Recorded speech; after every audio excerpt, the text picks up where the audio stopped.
So what is that one thing that you are not currently doing that's setting you up for failure before practice? Practice planning. I used to think not having a practice plan was necessarily required. However, my opinion has changed the longer I've coached. I realized that by having a written practice plan for every skills session, every individual and team practice that I coach, I was assuring that my players completed a holistic workout each time. On the flip side, flying by the seat of my pants, though I do have a lot of basketball knowledge, didn't yield the results that I and my players were looking for in practices. Having a written practice plan made me feel more relaxed in practice. I had more fun. I was being efficient with my time. As a player, having a detailed practice plan allows you to stay focused during your practice. Without a plan, your practice will default to shooting random shots at random spots, not at game speed. And that's typically what players default to. And while this may seem fun, it is generally a waste of your time. And if you are as busy as most of us are nowadays, you don't have a lot of time to waste. The key to a good practice plan will always be efficiency. When creating your practice plan, you must not only consider your specific goals, you must think about how those goals are going to be reached. If you have a 1-hour practice, your goals should be different than if you had a 15-minute practice. I don't want you to think of practice planning as a boring chore though. Practice planning should also incorporate your creativity. Include some 1v0 drills, because before you master one-on-one, you need to master one-on-none yourself. Pretend you're playing against your favorite professional player, whether she plays in the WNBA or he plays in the NBA.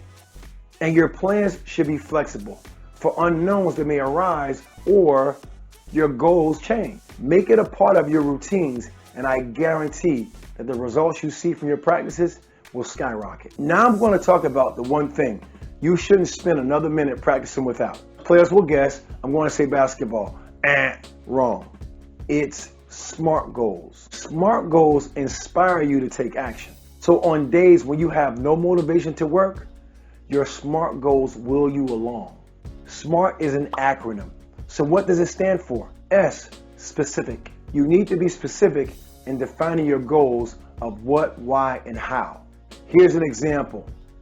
By March 24th, I will make 3,000 shots by making 100 shots per day for 30 days so I can increase my shooting percentage and take more risk in games. M, measurable. Your goals need to be measurable so you have tangible evidence of your journey. Using the same example, your daily milestones are your 100 made shots. And your ultimate measurable is whether you meet your 3,000 shots by March 24th. A, attainable. Your goal should be attainable, but should stretch you into an uncomfortable zone. Coach Billy Donovan of the Chicago Bulls once said he doesn't think people can grow to their maximum potential without going through a significant amount of adversity. The discomfort of adversity gives you a push. Your view of the adversity, seeing it more as an opportunity, will help propel you to your goals. Using the example, making 3,000 shots is an attainable goal because making 100 shots per day is realistic. Shooting 10 sets per shot with 10 makes per set equals 100 shots made. Results, focus. You want to focus on the big picture and not get caught up into the minutia of the activities. This way, when you see adversity on your journey, you can see past it and continue towards your final destination. This reminds you that there is a light at the end of the tunnel. The big picture result is the example we have been using by stating, I will make 3,000 shots. T, timely. Your goal should have a deadline to hold you accountable and to create a sense of importance. The deadline in the example we have been using is March 24th. Now I'm going to show you how to set yourself up for success by doing mental gym exercises. What exactly are mental gym exercises, you ask? They are warm-up exercises that can be done before practice to prepare your mind. Get your mind and body coordinated for what you're about to do in practice. You don't need a ball or a court to do these exercises. Example, mirror shots, meaning you can go through the motion. right? You could pretend. I could be here doing this video, pretend I'm jab faking, even though you don't see my feet. I could pretend like I'm in a shot ready position. I could pretend I'm making dribble moves. How big is your imagination? That's what it takes. Because see, when you visualize, you're able to actualize the experience. That's why I can do mirror drills. I can mirror what I can do with a ball in my hand. I can mirror or pretend as if I have a ball in my hand. So when a ball is in my hand, all I do is go to my mental gym and simply recall what I've done without a ball in my hand. See, there's two types of creations. The first creation happens mentally. The second creation happens physically. It's reality. How big is your imagination? Establishing a routine is both a self-investment and a way to do your best. It also provides additional benefits, such as giving you structure, building strong habits, and creating momentum that will carry you on days you don't feel like working out. Real talk.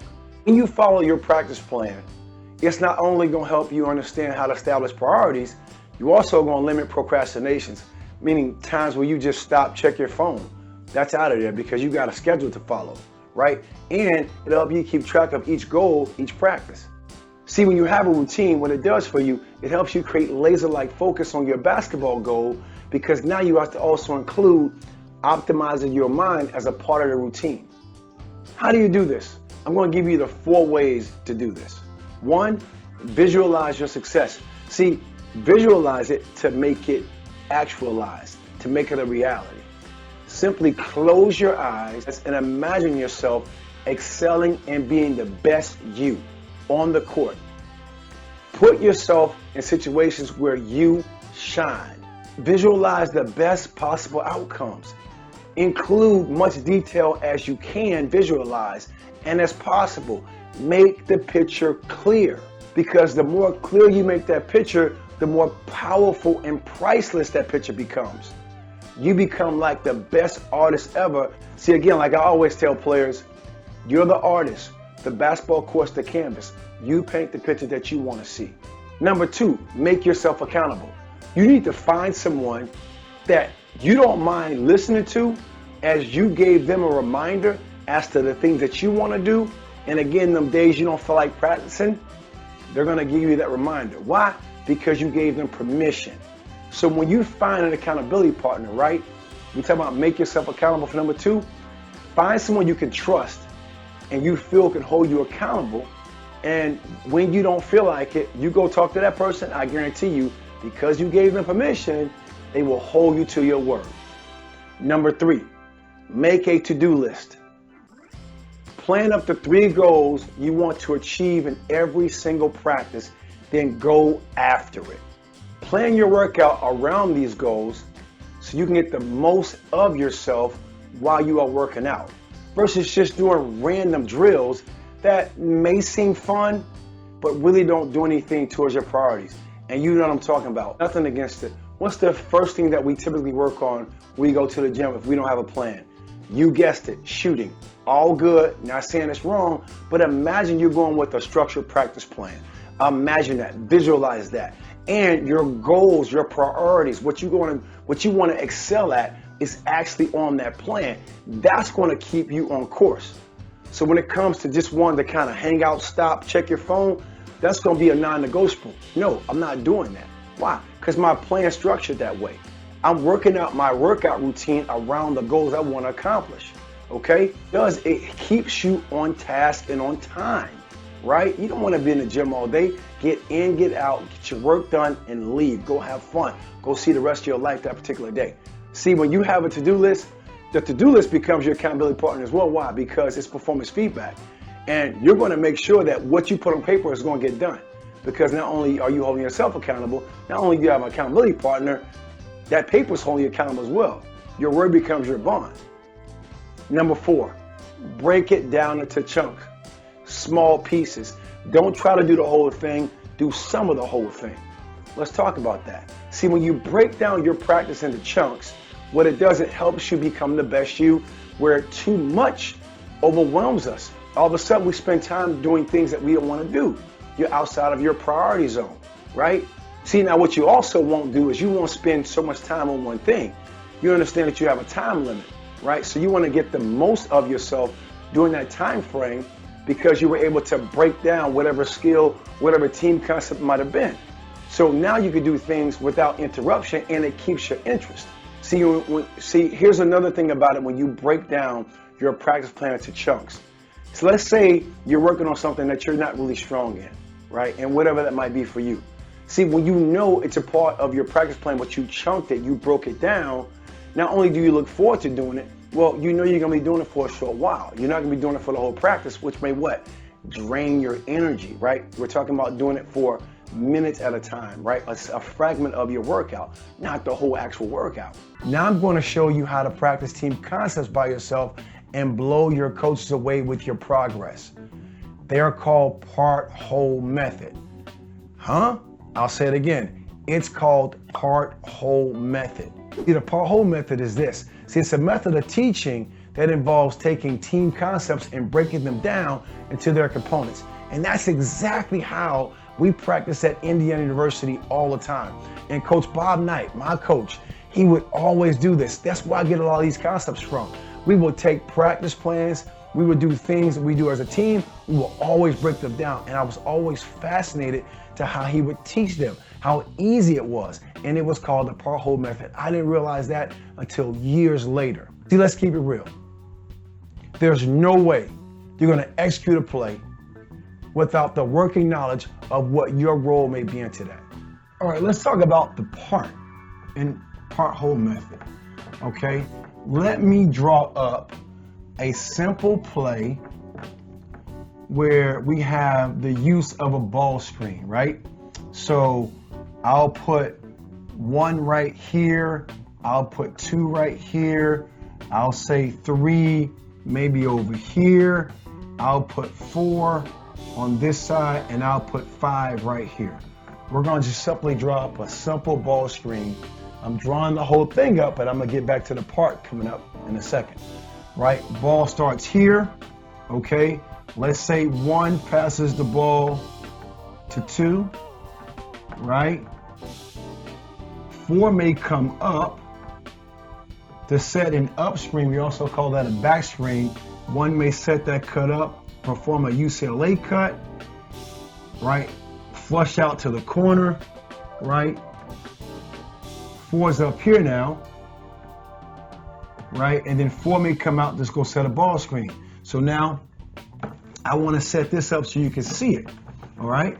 So now we have that particular play was set up like this, okay? So now the 1 is in the corner, 2 has the basketball, 4 is getting ready to set a ball screen right here.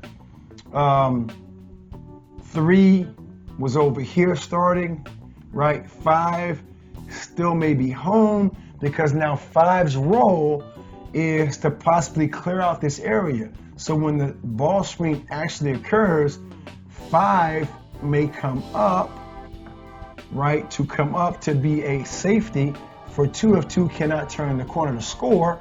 Now 4 has this whole side to roll to the basket.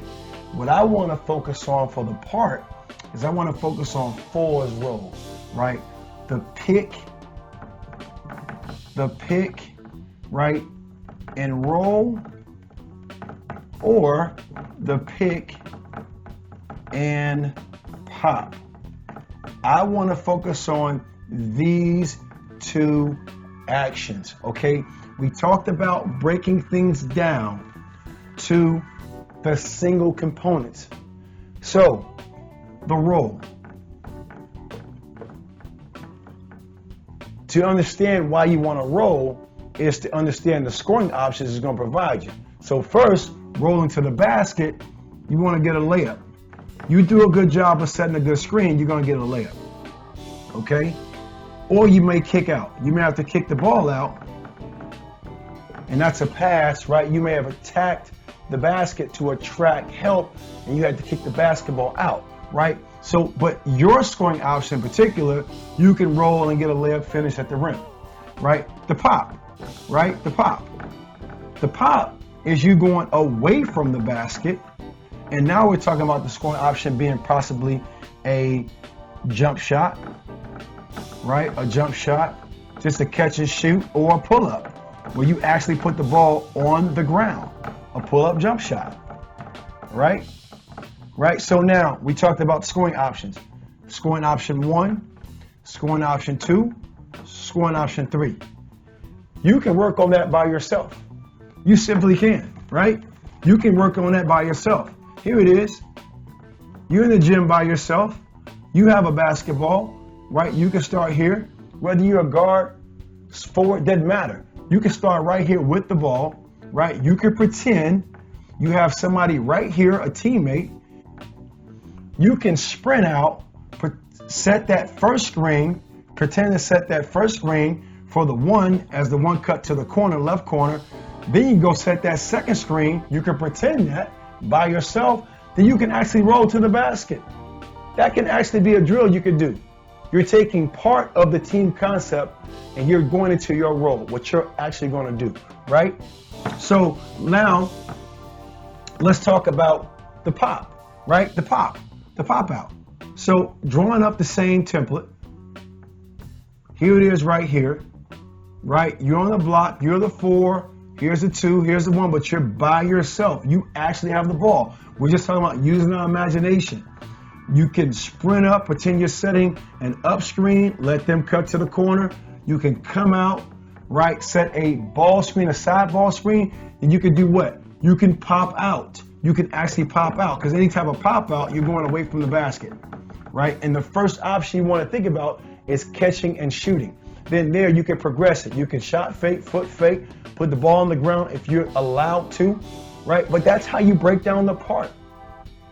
Now let's discuss the whole, right?